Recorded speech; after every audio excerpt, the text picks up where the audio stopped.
Hello,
hi.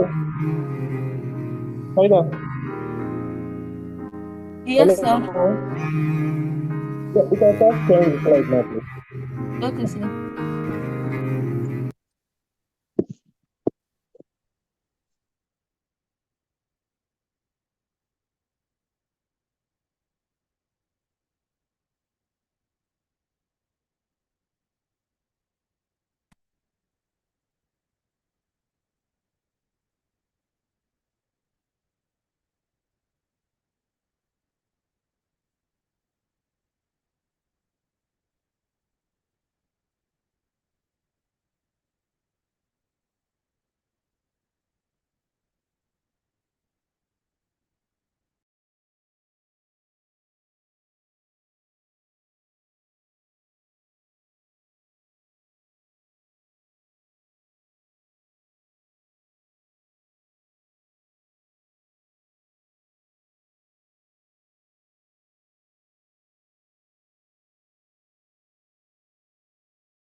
It's another Saturday morning, and it's time for us to learn research on the manuscript writing of series. In the month of March, we are looking through qualitative research. I had a very interesting session last week, which is very well subscribed. The Zoom platform was fully subscribed. I had over 1,000 views on YouTube. It shows the level of passion people have for qualitative research. And luckily, our faculty has an objective to ensure that by the end of this series, we'll all be able to handle basic qualitative research. So we're happy to have her, and she has been doing an amazing job. Today, we are going to be looking at something very important in qualitative research, which is about data collection method and transcription. We're also going to be touching about sampling. This is one area that there's a lot of question and controversy in qualitative data research. How do you sample? What is adequate sample? And what are the process for sampling participants in your study? So Professor Opeyemi Ekundayo, the Director of Center for Gender and Social Policy Studies in Obafemi Awolowo University, Ile-Ife, will be taking us through this session. Please, let's listen attentively and put our questions on the chat box at the end of the session. Thank you very much. Prof, over to you, ma. Thank you very much. Good morning, everyone. Thanks for having me join you again this morning. We look forward to an engaging time, and hopefully at the end of today, we would gradually be experts of qualitative research. We'll begin with a recap of what we did last week. So for those who didn't join, and then for better understanding. So today we'll start with interviews again, and then we'll quickly look at the types of interview that we talked last week, that interviews are meant to help participants understand their views, share their feelings, their experiences, issues of life as they understand it or as they perceive it. And then we talked about the two types of interviews that we have. We said we have the key informant interview where the experts are questioned, and then we have the in-depth interview where you ask the general population for ideas. But today I'll be adding to it the types of interview guide, because we would quickly look at the interview guide today. And I will tell us. Yes. Yeah, your video is sideways if you don't. Your video is appearing sideways. Yeah. All right. But are you sharing the slide? Oh, yeah, it's fine. Yeah, the slide is being shown. It's great now. Thank you. Yeah. Thank you. Apologize for that. So I was saying that we have two interview guides. We have the structured, semi-structured, and unstructured interview guide. For structured, it means that you are not adding anything. In fact, all your probes already had been given. So you follow strictly the interview guide as it appears, as you went to the field. What you went to the field with is what you strictly adhere to. But for semi-structured, you allow the participant to talk to you, and as they are talking, because of your own underground understanding of the study, you could ask them questions from their question, but it's guided, it's still structured, but you can add. But for unstructured, it's just unstructured. You're coming from with understanding of what you want to know, and then you're coming solely as with that. You are not coming with anything. You just feel, okay, based on the objectives that I have, as the respondent is responding, I go from whatever. So the respondent is eventually like the king of kings in this type of interview. So the differences in the interview guide, so the differences are: structured is rigid, you don't shake. Semi-structured is semi-fluid. It's not totally rigid, at the same time it's not fluid, it's just in between. Then you have the one that is very fluid, allows the participant to be the king. And we have in-depth. I think I've talked about that is the general population. You want people to just talk generally on what they have. Then we move to in-depth interview, key informant interview, where the experts share their knowledge. Those are things we talked about last week. Then we looked at focus group discussion, Please, you're not following my conversation in the slide. I'm on the 4th slide already. Yeah, 4th. Focus group discussion. So for focus group discussion, what we have, according to what we shared last week, is that we are interested in gathering 4 to 6 to 10. I said some school of thought permits us to use or to do 4. But other school of thought feels that 4 might be too small, depending on the dynamics of the group, and then depending on the norms of that society. So, and then depending on the research question that you want to ask. For instance, you could do 4 if, for instance, you want to have a focus group discussion with first ladies of Nigeria. And then the very first lady, I'm not sure, I know my current affairs well, but let's assume now I can be sure of Obasanjo's wife is dead. So Stella Obasanjo is late, so she can't be part of the group. Aishat Buhari, Abdusalam's wife is alive, even though it was interim. Buhari's wife is alive. So by the time you see the availability and the presence of those people, you might have just 4. That's permitted because it's a very small population. But for the general population, it starts from 6 to 10. And I talked about not having more than 10 so that we do not have so many persons and then it becomes dube. It becomes a market square where people are it's just all over and then there is so much noise. So, and then for focus group discussion, emphasis on shared norms and group dynamics. So when your research questions favors you to look at the shared norms of a society, maybe you want to look at something around governance, something that we all understand, not necessarily personal issues. It could be personal issues too. Then you should favor focus group discussion. So it means that you don't necessarily have to do focus group discussion.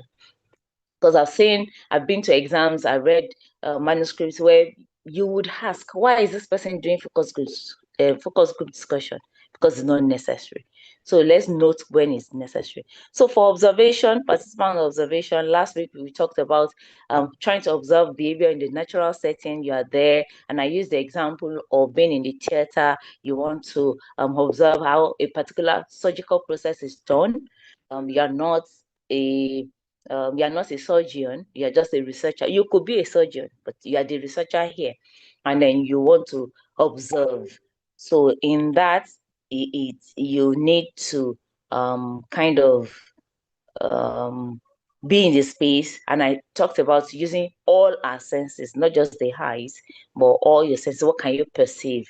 Do you think the weather, the temperature in the room is too cold, it's too hot, it's not conducive? Oh, so suddenly the surgical process was going on and then there was light outage, or all sorts of things. What did you observe?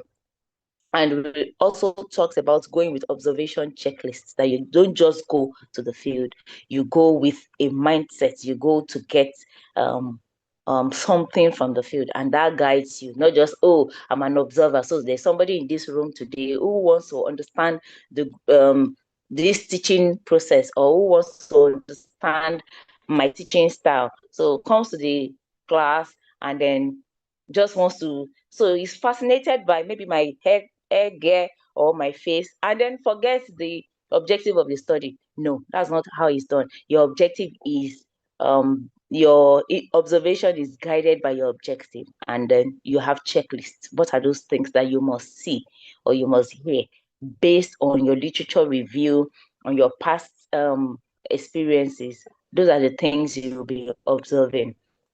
And well, we also talked about document and narrative analysis, where you go into text and then you look at biblical text, people's letters. Maybe you are interested in letters of presidents of the United States over the years, love letters they've written to their wives, their lovers, their sex partners, anything, letters they've written to their parents.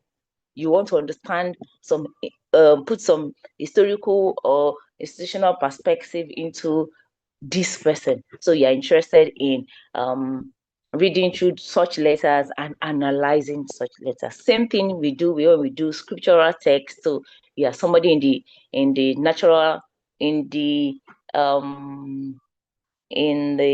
what's this field now, in religious studies, and you're interested in Arab, in the Quran, and then you get some text and you start to look at what a particular thing. I remember talking about concubinage last week. It was just something that came to my mind at the last fall.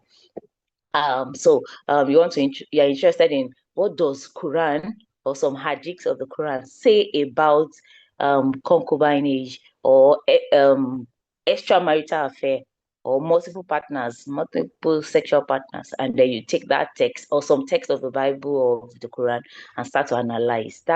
It's still qualitative analysis. It's still a form of qualitative because you're using text. Remember that the differences between qualitative and quantitative is that in qualitative, you are interested in using texts, written texts, people's words, people's narratives, people's opinion, unlike in quantitative that those texts already have been boxed or labeled with numbers 1, 2, 3 to 5 or as such. So then you can do qualitative analysis. So somebody asked last week, can you do case reports?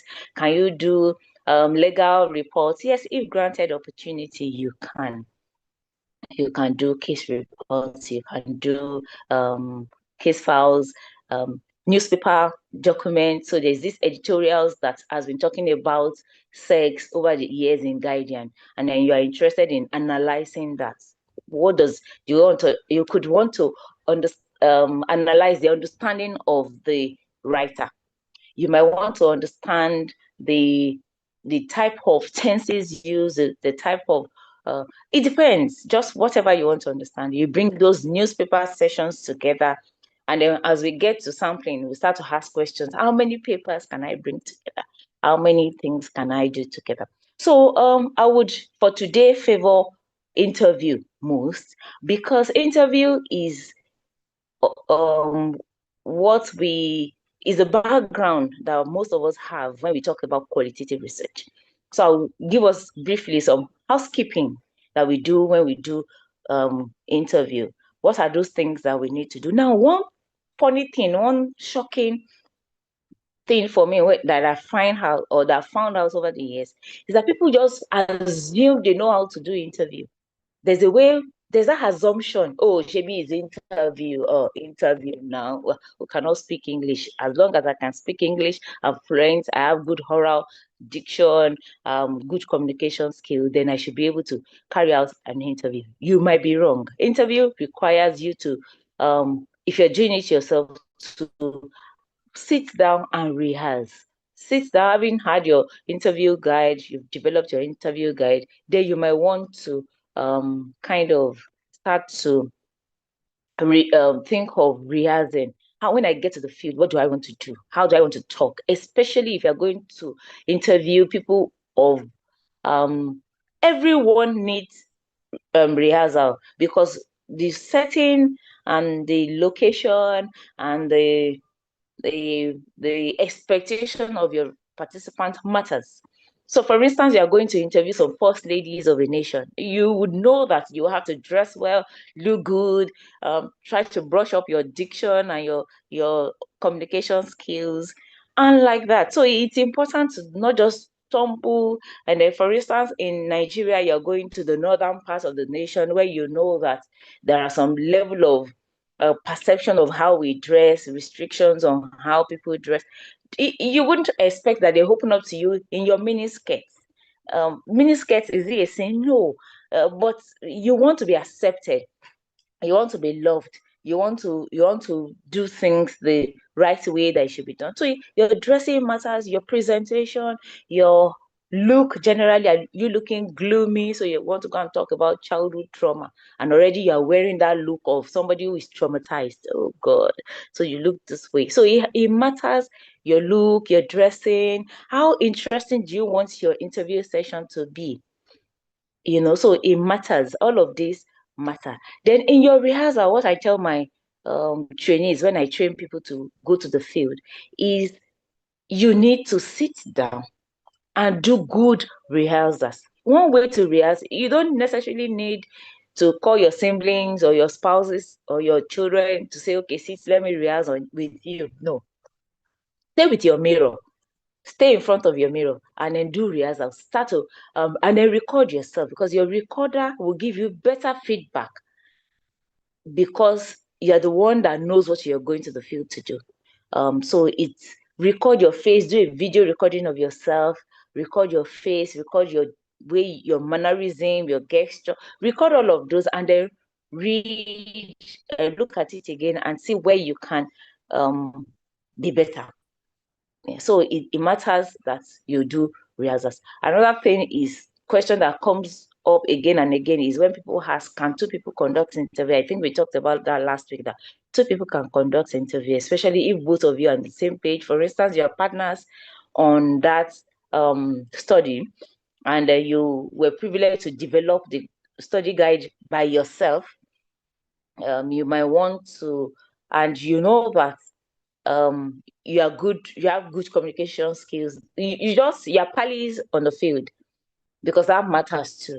And both of you will see. So as one is handling a question, the other is thinking around the same question and asking questions. So but you have to give signs to each other. Okay, you go next, I'm doing this. So it's two persons can conduct interview. Now, how lengthy should an interview be? We all know that the attention span of every human ranges between 10 and 15 minutes. So if you want the best of humans, and especially if you're not as interesting as you should be, then you have to look at the timing and prop yourself up for this event. So you want to go to the field and you have a very lengthy question. So you've sat down and you know this is the minimum we can go, because if you don't go with all of these questions, we'll be losing out some of the objectives, or we'll be losing out an important part of our objectives. Then we would favor that you do. But usually you think of how long should your interview be. Yes, you might be very interesting, but your respondent or your participant can get tired. So you have to think of all of this. If you are doing an interview on a very traumatic experience or a very traumatic issue, you have to be empathic and very considerate of giving so little questions or fewer questions. But if you are doing something, you are researching into spouses' sexual behavior, and then maybe you're bringing the spouse together to interview them, of course, you should expect an hour, 2 hours, let them talk to you, and then they've been married for 10 years, 20 years. Let them talk to you as much as they want. So prepare that when you're going to the interview, don't get tired easily, don't get worked up easily. Go at your best. If you think you'll be hungry, eat before you go. If you think you need energy drink, I don't favor energy drink. I'm just saying, whatever you think would prop you up well for the session. Is everybody wants to talk to an interesting person. Nobody wants to talk to someone who is boring. Imagine if my class is boring, you'll be tired. So people want someone who is lively, who is beautiful, who is skillful, who makes the interview interesting, who brings it to life, not somebody that is gloomy and sad and carrying the face. So we need all of your energy each time you go to the field. Your energy must be bubbling. If you need to sleep in the other room, for those who are married, sleep in the other room before you go. So it matters that you are at your best. If that props you up, be whatever props you up, whatever makes you happy, do some minutes before your interview so that you can get the best from your respondents. Remember that your energy will drive your respondents. Your energy, you are the driver, so you must sit well on the driver's seat. Now, one very germane question, or a question that comes again and again, is how do we handle reimbursement? So if I want to give you money, of course, it might not be money, it might be gifts, it might be how do we handle it that it doesn't interfere in your responses? And by time, sometimes, how do you handle it? Do you tell them before? Do you tell them after that you'll be reimbursing them? And then by reimbursement, it doesn't, like I said before, it doesn't have to be money. In fact, I do not favor money. I would rather that will buy gifts because when you go with money, sometimes people just feel, oh, they must have given them lots of money. Oh, this grant has given it, so they've cheated us. But if you go with gifts, it sounds like, oh, for the appreciation of your time. But for those that you know that in your community, money will go more. Don't say Professor Kunaya said don't give money. It's not a sin. I am just saying my own opinion of reimbursement. So we have to be careful with how we handle reimbursement based on our own context. What does your context say about reimbursement? Because you can't go out and just say, you shouldn't give money. In some places, money will be the driver.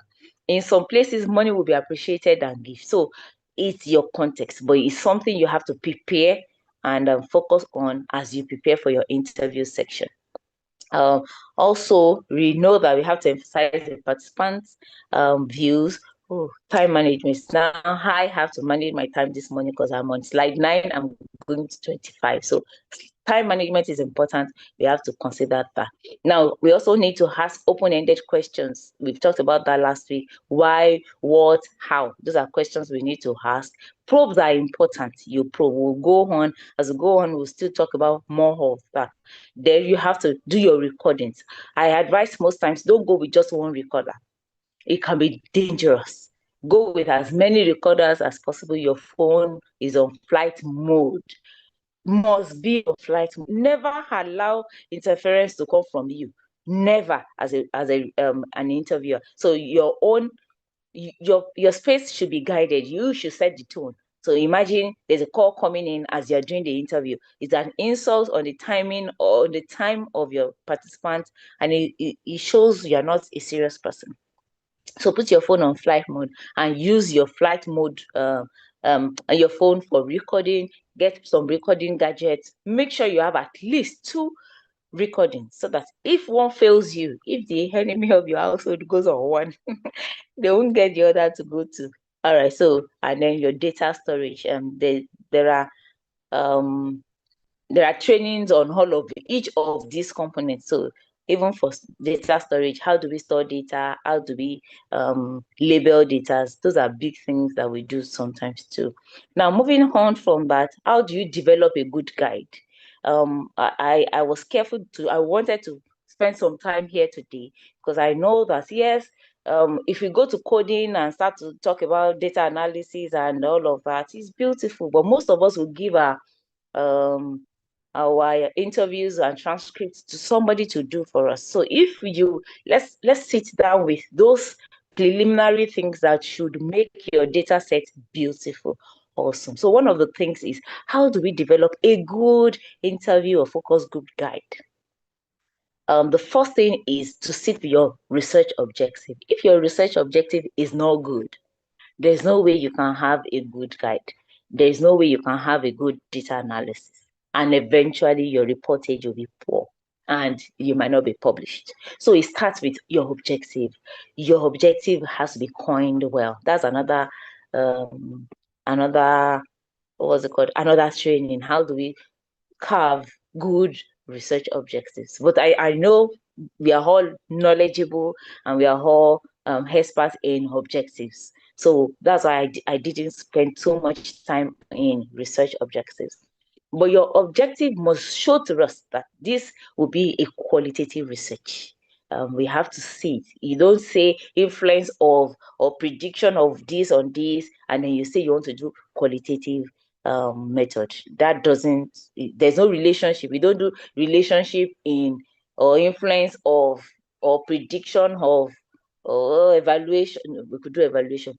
So all of those, we have to be sure of what your questions that you are going to be forming sits on your research objective. That is the anchor. So for instance, we have 4 objectives. You have to not favor one objective above the other in your questioning, because that's one thing that we do. We favor one objective and then leave out some. So we have to sit down. If you have 4 objectives guiding your research, each of those objectives, you sit down and ask questions from them. and has questions enough to answer those objects or to give answers to those objectives. So we have to do that. Now, another important thing is to look at how to organize our questions in sections. What I mean by this is, so you have your interview guide, you have done the introduction, collected the consent, either written, verbal, signed, stamped, whatever way you want to collect your consent. All of them are viable and good depending on your context. Whatever goes for your context is what you should do. Your context matters in consent and asset collection. So that's another thing to teach. All right, so having done this, the first thing is to introduce the study in your own guide so that you don't just go to the field and then start to rack your brain around your introduction. That's why it's a guide. It's not a straight thing to do, but it guides your mind, it guides your thoughts, it guides you so that you are not scrabbling for words. So you have your first session of your interview. This is Professor Okoyemi Okunayo, if you want to put your title. If you don't, just say I'm Okoyemi, I'm from Obafemi Awolowo University. We are carrying out a research on sexual and gender-based violence of students among of OAU students and or on OAU campus, and we are interested in blah blah blah blah blah. We are here to let you know that we respect you. We and you are the guide for us today. Without you sharing your experience with us, we wouldn't have data sets. So your views, your opinion, your feelings, your lived experiences matter for us today. And we would like to know if you would want us to proceed. So he says proceed. Okay, that's recorded already. So it's verbal consent.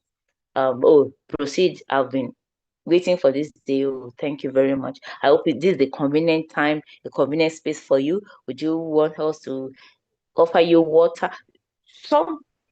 You remember these things are recorded. And then having said all of that, then you then begin with the session of okay, so Ma, how old are you? Or what, depending on your context, how do you ask such questions? In some context, for instance, I've been to the field before and I went to a very some old people, old now. And in my home context, as a Yoruba girl, you can't ask an elderly person, how old are you?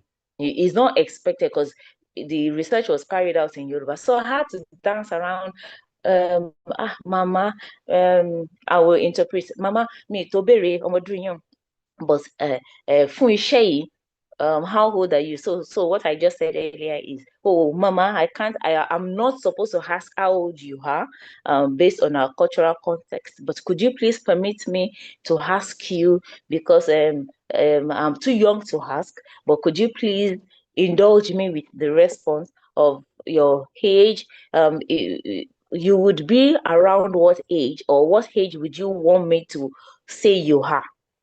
So that's my context. But in some other context, you could just ask, how old are you?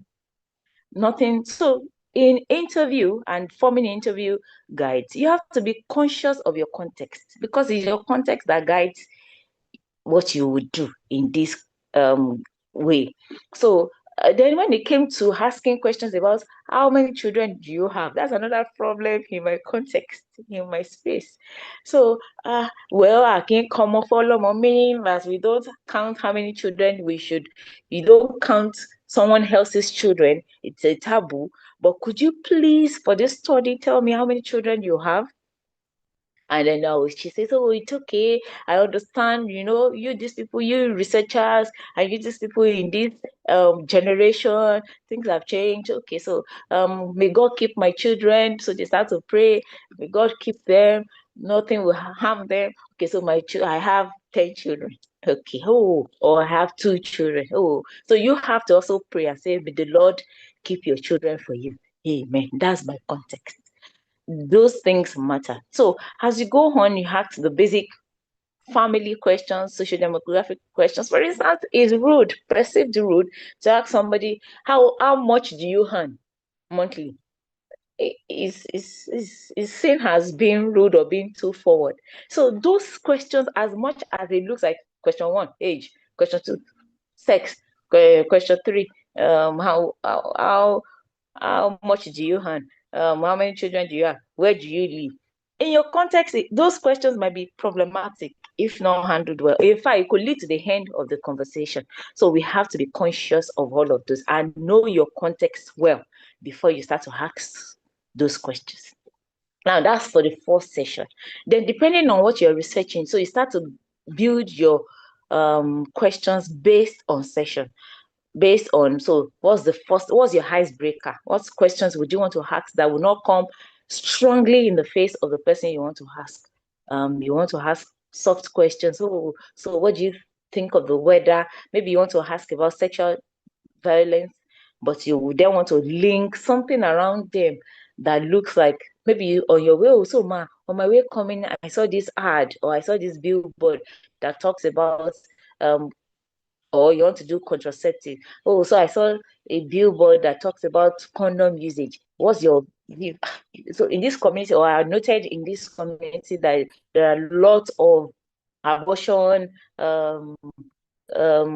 billboards or signposts everywhere. Oh, so is that how does this go in this community? Something that will not be in the face, but that links the general population or the environment with what you want to do is what you would be doing. So we section our questions. We have open-ended questions. We'll go into that at the back of, as I go on, we should ask open-ended questions. We should incorporate probes. What are those probes that you need?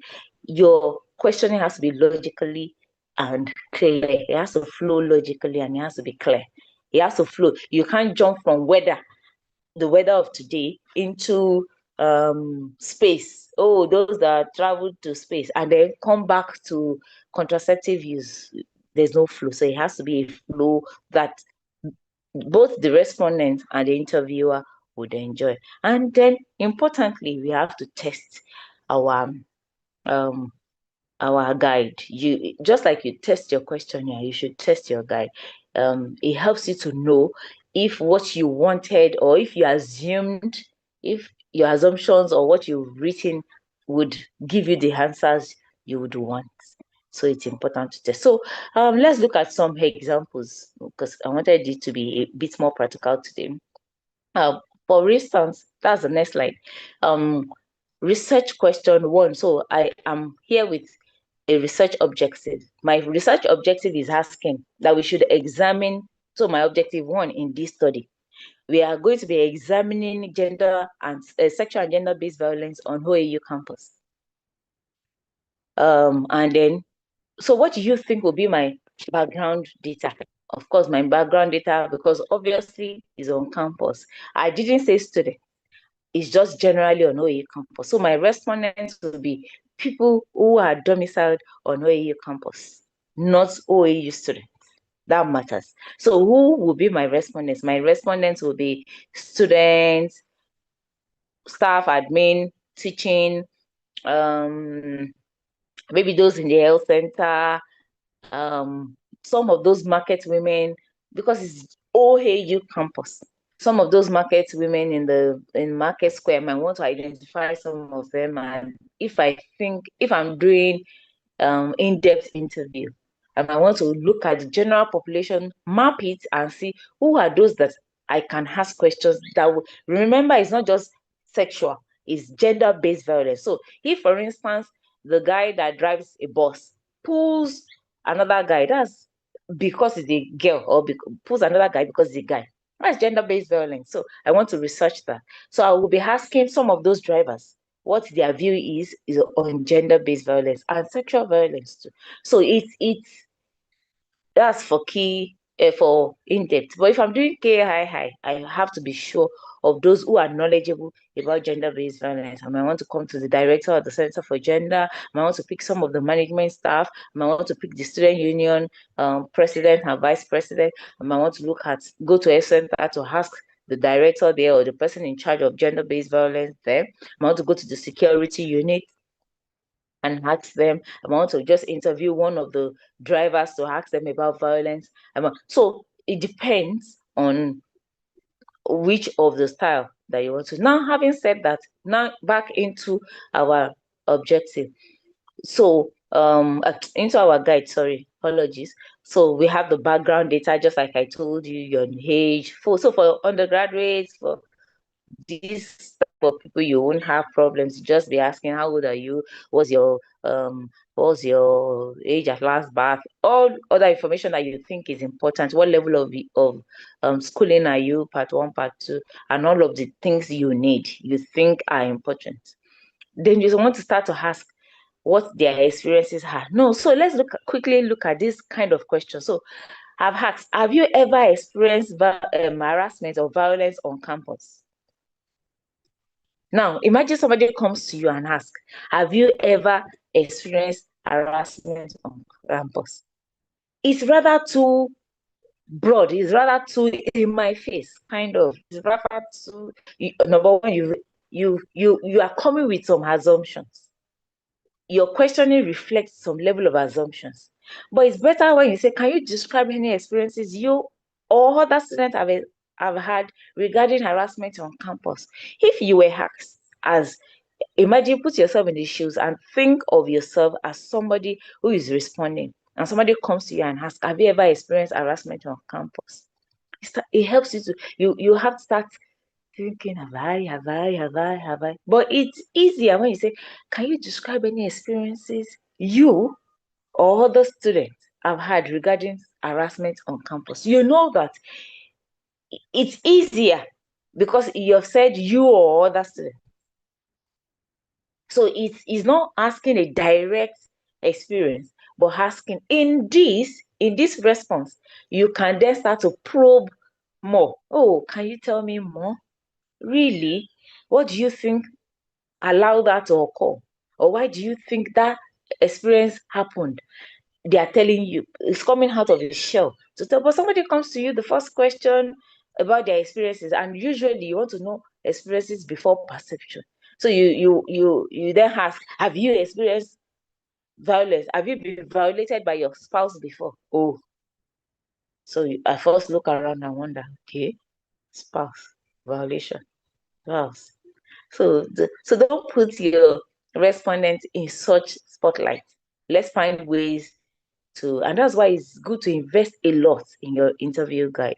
Look for people who are experienced that can help you to drive your, don't go and drop on them and say, oh yeah, help me build interview guide, but because the process will help you also to learn. So those are another kind of is to ask, what kind of situation do students experience that may be considered sexual harassment? That's also a good way to ask. What kind of situations do students experience that may be considered sexual harassment? You are asking them from a very big perspective. What do you think are sexual harassment, or what do you consider as sexual harassment? How would you describe the general campus environment for students? Those are good ways to, a good icebreakers. What do you think generally of this campus? Is it safe for students? Is it safe for staff? Do you think staff feel confident and safe in their environment? Those are good ice-breaking. Then you start to build up. What kind of situation do students experience that may be considered sexual harassment? Now you're asking generally, what do you think is sexual harassment? But you're not asking that way. You're just saying, what kind of situation do students experience that may be considered sexual harassment? Is there anything else you would like to share about this issue? You start to ask. That's a probing question. Start to probe more. You probe more. So now let's look at another very poor example. How do institutional policies and cultural factors simultaneously shape reporting pattern? Number one, this is loaded. It puts your respondent at a difficult space to start racking their brain to say, okay, institutional policy, structural factors that shape reporting. Why not ask what factors make it easier or harder for students to report incident? It's small, basic English. Don't, even as a professor, you don't want to start bringing out your dictionary to answer questions. You want very simple, direct to the point questions that are simple, that can be easy to understand.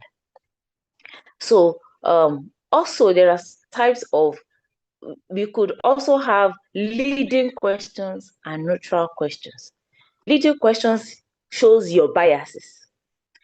Neutral questions shows that you are willing to know. So for instance, why do you think the university administration does not take harassment seriously? Of course, already you've judged the university administration.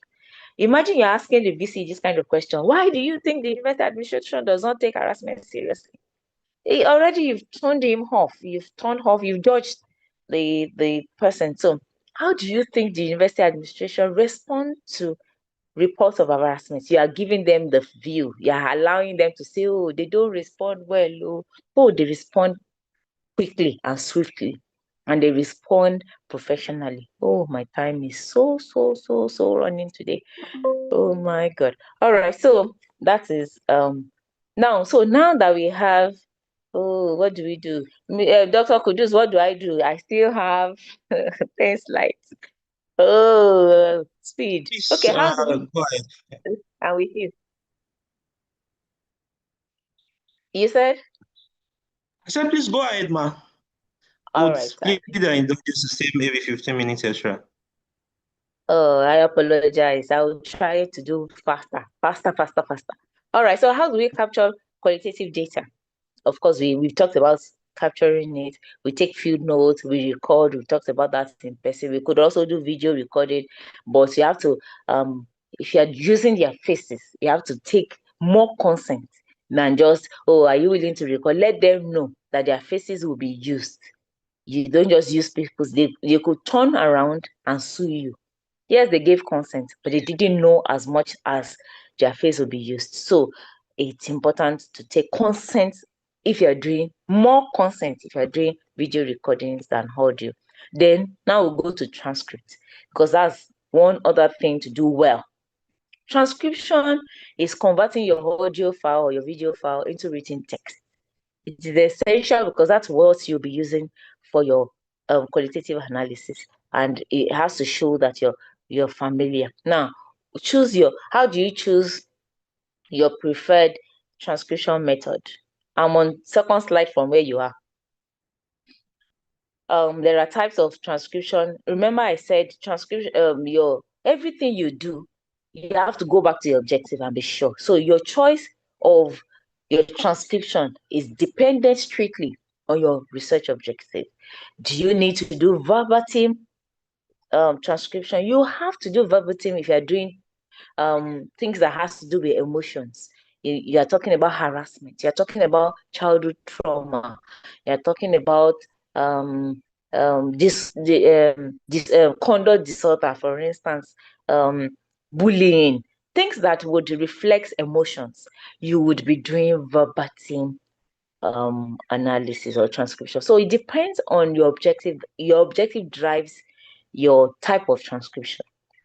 But if you're not interested in emotions, you're not interested in how slow or how fast they were responding, then you might want to do intelligent or edited clean transcription. And that is, you take out all the emotions, all the pauses, all the, okay, they cried, they paused, they laughed, all of those you might need to take out. And then the last one that we do is phonetics, where you have to do your dialect. Maybe you did interview in Yoruba, and then you have to transcribe and translate and transcribe rather. So you have to be careful to first do phonetic and then do either verbatim intelligence. It's important because I used to use this very interesting example. In Yoruba land, we have Igba, Igba, Igba. Igba is time. Igba is garden egg. Igba is 200. Igba is calabash. It's the same high GBA, but has different meanings.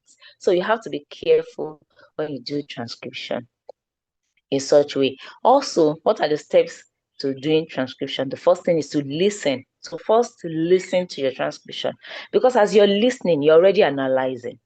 As you're listening, if you're doing your own transcription yourself, as you're listening, you're analyzing.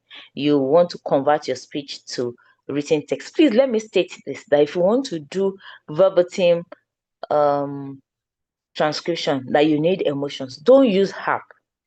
How will take out all the emotions needed, because there's something that concerns Zoom meeting with your pauses and all your hams. So let's be careful as we use apps to do our transcription. But it's allowed. There's no saying in using app. You want to convert your text to written, your speech to written text. You want to also review the transcription for accuracy. We all know that when you use Zoom, you do video recording or you do Zoom interview, and then you go back. Sometimes what you said was not what is written. Last week I told somebody, I introduced myself, Opeyemi Ekundayo, and the way transcription was done, I wondered, is this my name? So one has to be very careful to read your transcripts and be sure for accuracy, and then remove identifying information. You don't want to take out, you want to give pseudonames, you don't want to give the details of their organization, you don't want to give the details of how you got there, so that somebody else, or you say grandma Ife, principal 1992, area of school, Ife Central. And then by the time I read, she has 4 children, 2 of her children are abroad, I can quickly link if I'm familiar with that environment, or I was a teacher on that. So all those identifiers, we have to find a way around them. Now, what are the challenges of transcription? It's very time consuming. It takes time to do a very good transcript. It takes time. So also there can be overlapping in speech especially when you're doing focus group transcripts, one is talking, the other is talking. So you have to take care to pause and link what the last person said into what participant A was saying before it was interrupted by participant B must be added to participant A's speech, and then a continuance of what participant B said. So one has to be very intentional when you're doing focus group discussion transcription. Also, you have to be careful with accent and dialects. We don't talk the same way. Ghanaians, Nigerians, South Africans, Kenyans don't pronounce the same thing same way. So you have to be careful not to put book as back, B-O-O-K, as B-A-C-K, So so you have to be very careful. You have to avoid poor audio recording. So that is that with transcription. Let's quickly run through sampling strategies. Yeah, I said last week that hello, ma. You want something? Yes, sir. Yeah, I'm wondering if you want to take the sampling today or we'll take it in the next session. I think an area people. Well, let me touch on it because I want to give assignments that we would all discuss next week.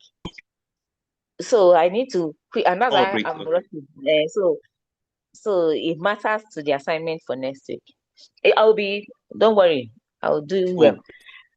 Yeah, so for sampling, I won't go in depth like I would normally, but these are the sampling strategies that we have in qualitative. I told us last week that we do not do lots of probabilistic sampling in qualitative. We do more of non-probabilistic sampling, which are purposive, convenient, sometimes snowballing, theoretical, maximum variation. Please read them up for time. Maximum variation, homogeneous if it's a group that is strictly their style. You can't find that in another place. It's just in this culture, that is who they are. That is, for instance, you have a culture, you have a community where it's strictly girls, it's strictly women. That's homogeneous sampling. No other person exists. Then we have critical case. The case is unique. For instance, you have somebody who has cancer and beat the cancer, came back again with cancer, beat it again, came back again like twice or thrice. It's unique. And then you have like 2 of them or 3 of them in the whole nation. You know that kind of sampling cannot be, all of the 3 must be done. So it depends on your case. Criterion sampling, you have quarter sampling. Please, let's read them up. Like I used to tell Dr. Kudus, this training is what we do for a whole session. So and we are doing it in a week. All right, so choosing the right sampling. So what guides you to choose the right sampling strategy? The first thing is your objective or your question. Your objective matters. What are you after? What do you want to get? Then your population size. I just used the example of the homogeneous. Homogeneous is, I've moved to the next slide. Homogeneous is, like I said, they are all female. So you need to be conscious of their own unique characteristics. So you can't get a very big sampling. But for instance, you want to do a study among youth, and then you are using it's a multinational company study. You want to work with 14 countries in Africa, and then your respondents are youths. That's a large population, and they are diverse in their own way. You can't choose just one youth per country, and it's a multi-country study. So if you come with a bias of it has to be 20, maximum is 20 sample size in qualitative, then you'll be wrong, because it means that, okay, you have 20 persons you have 20 nations, and then does that mean you take one youth per nation? So your population, your sampling size is determined by the size and the diversity of your population. That is important. If you want to do condom usage among undergraduates, and then you want to use OAU, and then you feel, oh, okay, once I do my interview with people in the health sciences, social sciences, and we have 15 faculties, would you be choosing one person if you're doing in-depth interview? If you're doing KI, what will be your foundation for choice of participants? So all of these are things you put to play. You don't just choose from the head and say, 20 participants. Oh, because I've seen that again. And you ask, how do you justify this choice? So it matters to sit down, and I'm spending time on this because it matters. Is also a driving force in what you do. Now, how much resources do you have? Which is how much time, what's your budget, what's your access to participants? Remember, I just used an example earlier of first ladies. How do you get them? How many of them would you be able to get? Even if you want to do for the 36, the governor's wives or spouses, can you get the 36 of them? How many of them would you have access to? If you might want to do the geopolitical zones. Okay, there are 6 geopolitical zones. And then you just choose one per zone.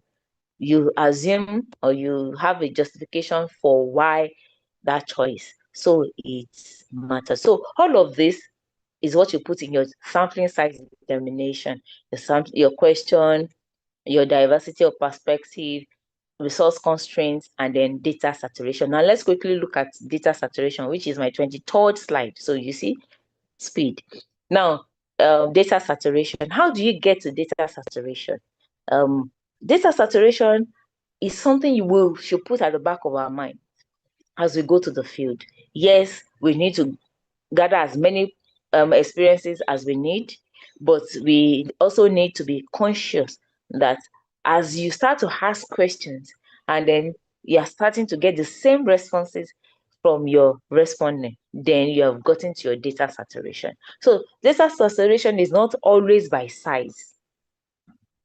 It's not always, and that's why I said it's not size. Your sample size is not sufficient when this point is reached. Your sample size is sufficient when this point is reached.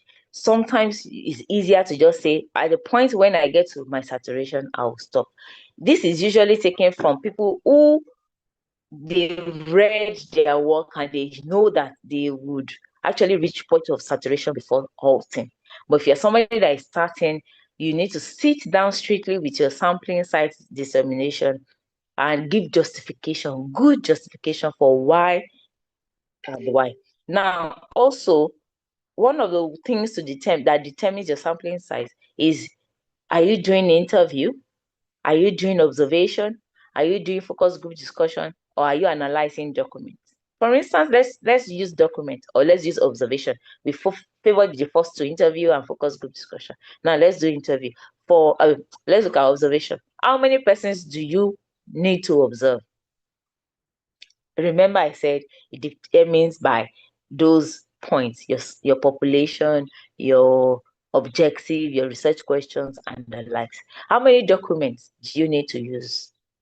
How many president's letters for those that want to do their love letters would you have access to? How many diaries would you have access to if you're doing diary? How many case files would you be granted access to?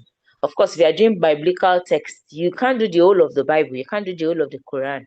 You have to look at those places that you would follow your population, your research question, your objective, your the diversity of what you're looking at. So those are the things that we need to sit down with and understand. Thank you for your attention. Thank you for listening. Oh my. Yeah, thank you very much for that beautiful presentation. I'm sure a lot of things have been picked from this presentation, and there have been a lot of questions as well, which I want us to take on quickly. I won't be doing a recap. I'm sure as you answer the question, as participants go through the video, they will be able to review what has been taught.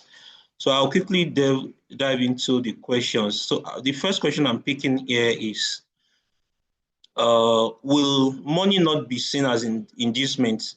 I think you already addressed that. But if you want to say a word on that. The money is not given before. They don't know that you're not preempting to tell them that, oh, we'll be giving you money. Once you answer well, they don't worry, you'll get 10,000 naira. No. It's an appreciation of their time. Remember, somebody is sitting with you, spending their time. Maybe he's supposed to be at the farm. Maybe he's supposed to be in a shop, and she's investing 2 hours of her day or 1 hour of her day into your own life. If you have resources to spare, why not? Is to say thank you, but not before. You can't give the resources, whatever you want to give reimbursement has to be after the work is done, and then you present the gift. Thank you. Yeah, thank you very much, Ma. So from the YouTube, we have a question. Do we handle digression from participants and digression makes sense, not objective of study? Could you please go over it again? I lost you. The person is asking how you handle digression from participants during the interview, and if the digression is not related to the objective, but it makes sense, what should you do? Oh, okay. It happens again and again, and I can share few of my own experience. I remember one time I was on the field, and then I wanted to know about the sexual activity of the elderly in Nigeria, in Ile-Ife Central. So I got to this I used to cite this example a lot. So I got to this 86-year-old woman who I needed to interview about what the phases of her life and how she's been able to have good sexual experiences, sexual satisfaction, and the likes. So I started asking. It took time to get to where we were going to. Of course, you know that it would take time because it was a sensitive thing to ask. And then as I went on, I started asking about sex and intimacy, and the woman broke down, started crying, and started telling me about the story of how when she married, her husband was with her and in love with her, and then when she got pregnant with her first baby, suddenly the man fell in love with somebody else, and then married another woman, ignored her needs, and then she started telling me about her marital life. Note that I went to the field to know about sexual experiences, not or her sexual behavior, not her marital life. But she went on, so I had to go to her 3 days. Number one, she's elderly, she's lonely. She needs company. Well, I could understand that because I'm a psychologist. She needs company. She was wasting my time, quote and unquote, but somehow she needed me, I needed her. For her, I didn't need to give incentive. What I needed to give was my time. And I sat with her. So she was looking forward to my 2nd day. She looked forward to my 3rd day. And I looked through my recordings and got what I needed and ignored where I thought I was going to come back to those data to work on other things. But, data works. So yes, there will always be distractions. Some their babies will cry and cry and cry. Some their husbands will come in and say, "Hey, Kile Shebi, that's the end. Don't do this again. Go back." Some they will break down and cry if you're doing something traumatic, and then you have to be empathic. You have to. So it takes a lot of emotions. But there's nothing you can do. Remember, they are the king of your day for that day. Your respondents are they are the queen and the king for that day. So they dictate the day. Just pray that they don't break down. If they do, you have to be empathic. Should I go on or should I come back? And the likes. Absolutely. Thank you very much, ma'am. There is another question here. Concerning logical flow of questions, is it permissible to break the logical flow if there is a question that is overly sensitive and reserve such question till much later towards the end of the interview? Yes, you can. As we're on the field and we start, usually for me, and when I do trainings for people, I tell you, it's not rigid. My style is never rigid. I try to put attention on my respondents a lot. Permits me to say that I think is with my first discipline, which is psychology, and I majored in developmental psychology. So I kind of understand that you have to get to the field and understand your context. Your field speaks to you. So if you think that this person, if I ask him or her this question now, the whole experience of the field might halt, might stop. Then you have to come back and then leave that sensitive question as perceived on the field and leave it to the end. Now, that's why we do field briefing or debriefing. After your first day, you and your other interviewers, if you have more than one, will come back again and sit down and start to debrief. Okay, so when we go to the field, what did we get? Oh, there was this question that we had was sensitive. I couldn't ask it. So, and the second person says the same thing, third person. So you know that you automatically would move the question backward. So your interview guide, remember, is a guide. It's not always rigid, except you are using a very structured interview guide. Thank you. Over to you, sir. Yeah, thank you very much. And once again, I want to apologize to our audience for having to extend for some time, but I think we would like to take as many questions as possible within the next couple of minutes. So the next one I'll be taking here is, can we use a self-administered questionnaire during an interview for literate individuals? Can we use questionnaire? Yes, self-administered, meaning giving maybe the question guide to the participants to now respond. That's my interpretation of the question. So if I hear the person well, will the person be doing transcription? So you want the person to type out his responses for you? No. Because okay, they will do recording. So let me take the question again.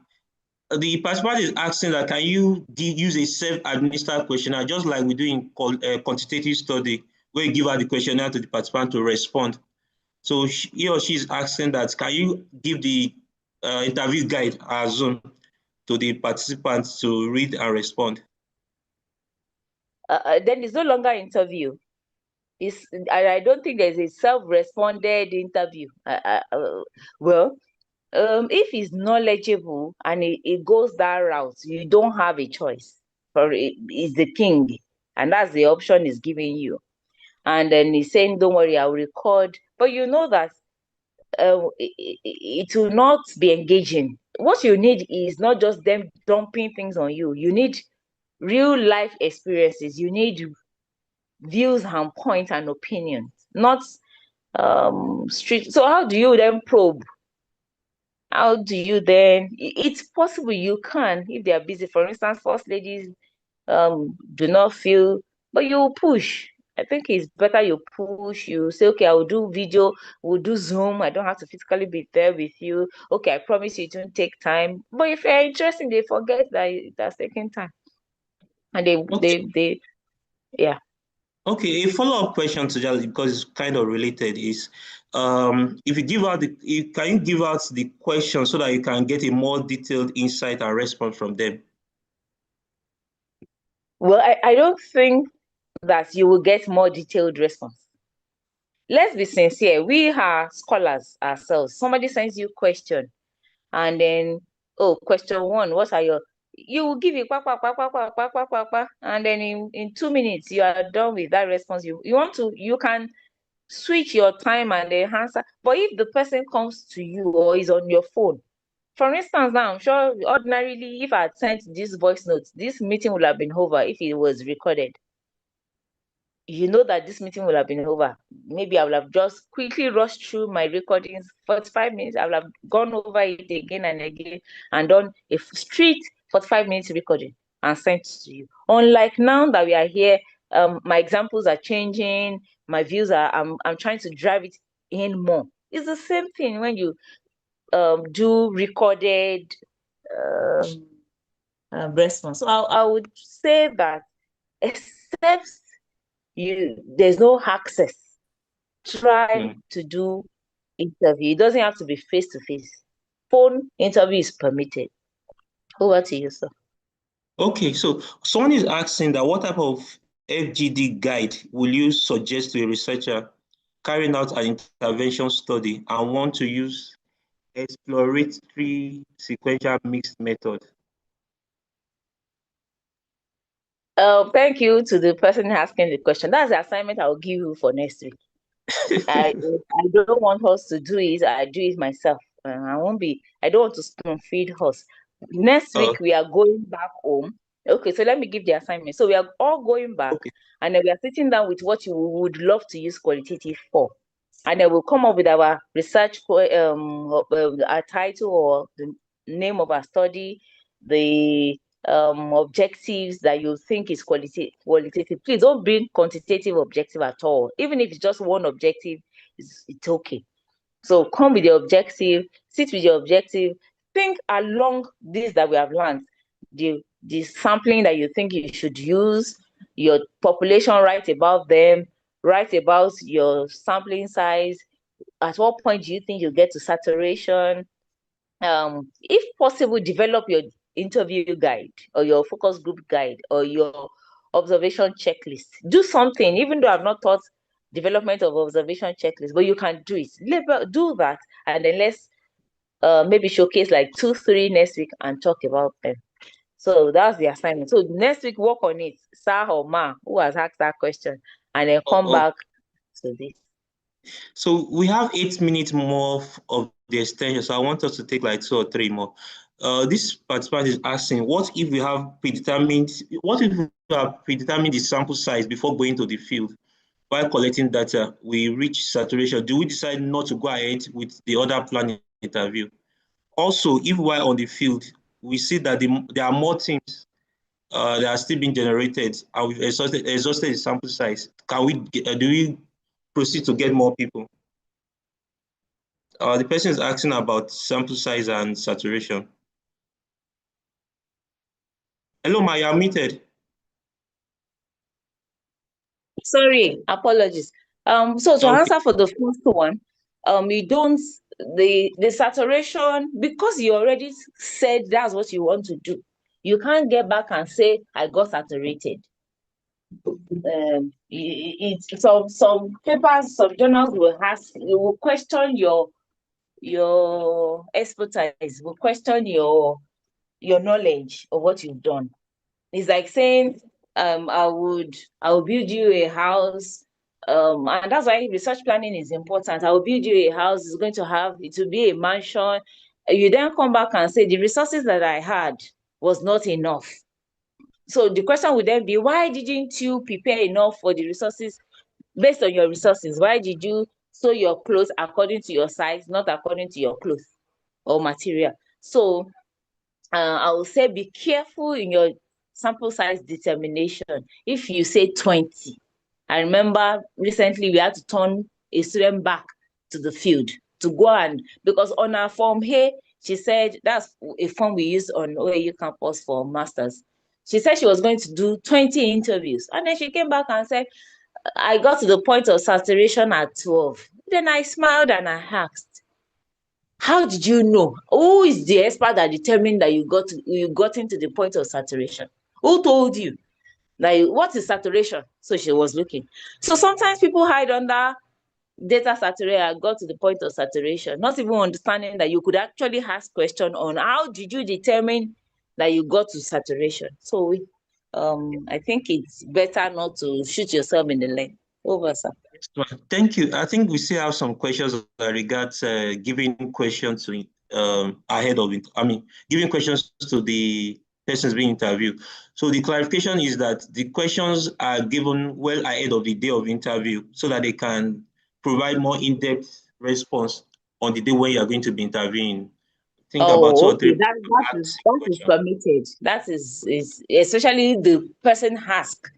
For instance, you won't walk up to the first lady of the nation and then just say, "Don't worry, ma, you're safe. Don't worry, you will not be asking sensitive question." Or the judge of a state, the chief judge of Supreme Court, you want to interview, or the VC of OAU, or the VC of your university, you want to ask questions from him. You want to do an interview with him, and then you say, "Don't worry, sir, we just want to ask about sexual harassment of your policy of your university." Don't you think he will insist that he sees those questions? So, or somebody is coming to you and you're sitting on a very sensitive seat that has to do with the security of a state, and they want to come and ask questions. You need to be guided.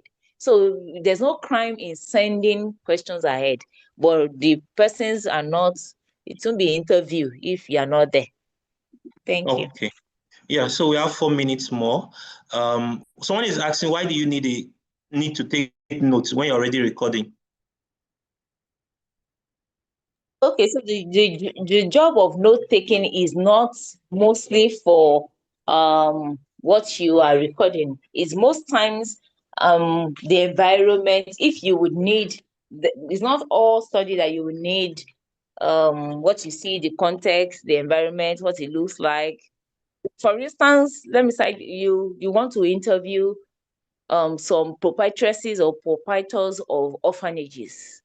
That's orphanage homes. And it's also important to do like a field note, because the field notes will then help you to understand what they are saying. If it tallies with what you see, it's different from observation checklist. This one is looking around. For instance, the environment is good. As he was talking, each time he talks, he's trying to check if somebody is listening. So you're noting, your note taker is doing that. A note taker would sometimes also notice some things that was said. Yes, that the voice recording will pick, but it picks beyond. The voice recording wouldn't pick how I rolled my eyes when I said something about Obasanjo, former President Obasanjo. So I rolled my eyes and said, it's only people who are there that would hear that would see that. And that's what a note taker. So a note taker is there to kind of see the emotions around, the context, the environment. Your voice recording wouldn't record environment, wouldn't record what the place is. So they say they are comfortable. In this place, we are very comfortable. We eat pata, and you see that there are children with kwashiorkor. But you didn't go with observation checklist. You didn't have a mind of going with observation checklist because observation wasn't part of what you wanted to do. That's what a note taker would note, that about 6 of the children that were presented had what's it called, that ringworm on their head. And when they say they have a specialized doctor, a consultant comes here every day to look at the children. We have a dietitian. We have a school bus. We have clinical. Those are things they told you. But field notes would show us that some are lies. Over to you, sir. Yes, ma. We have just a minute more, and I want to combine 2 questions. So, you're interviewing a participant, and the participant seems not to be wanting to volunteer an information. How do you probe without causing of offense to the participant? Then, secondly, if during the probing there is crying or there is a breakdown, do you continue to record the session or you stop the recording at that point? Oh, okay. So thank you very much. So I'll start with the last one. you continue to record. The cry is part of what the transcription will say. So the length of the breaking down matters. Okay, so you broke down and just that's the end. Or you broke down and the session ended. Or you broke down for 10 minutes. Or you broke down for 5 minutes. It's recorded. Okay, what if you pause it and then you told us that we didn't follow you to the field? I gave you the work to go to the field for me to gather in information, and then you came back and told me that they cried for 10 minutes. I didn't hear any cry. So you could have been exaggerating. Your recorder will not cry because somebody is crying. So record the cries or the crying session. So now back to the first one that says that how if a question is difficult, how do you go around it? And that's why sometimes if you have somebody in a team, if you go as two, especially if you're handling a question that is difficult, going in twos helps, because as you are asking it this way, the other person is helping you think of how else to go around it because it's sensitive. Now you could skip it, and then as the person is responding to the next, you are also thinking of how to retweak, especially if it's germane to your analysis. You are trying to find a way around how to tweak it again that will be softer and more appealing to response. So it takes skill. It's a skill that is learned. It's not, and that's why now you know with all this questioning that rehearsal is important and it's a skill learned over the years. And sometimes we assume that we know, and that's one thing I need to put out. We assume that we know. It's important to train your field workers. They told you, I know about, I've been collecting data. They see the money you want to pay, of course. So who doesn't want to collect your $500 per interviewer? So they say I have, so they've come up with a CV that is robust. But you do your training, gather them together, find somebody who is knowledgeable in training such that will help you train people to go to the field. Don't mind the money. Eventually it pays off in your data set.